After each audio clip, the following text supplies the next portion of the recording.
How to turn off the Assistive Touch feature on your iPhone. So this feature gives us a little virtual home button over the screen, and when we click on it, we'll get this menu with a lot of buttons that we can click on to activate or disable certain things.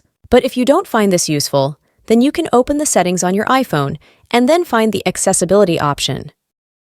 The next step is to click on this Touch section under the Physical and Motor. You'll see the Assistive Touch at the very top of the screen, so let's open that, and you can just flip this switch in order to disable it.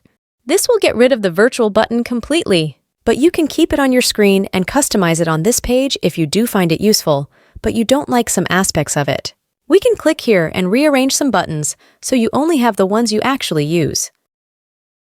Or if you find the button distracting, just open the idle opacity and then drag the slider to the left or right in order to decrease the transparency of the button.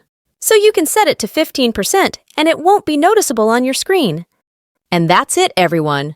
That's how you can easily turn off or customize the Assistive Touch option. See you in the next video.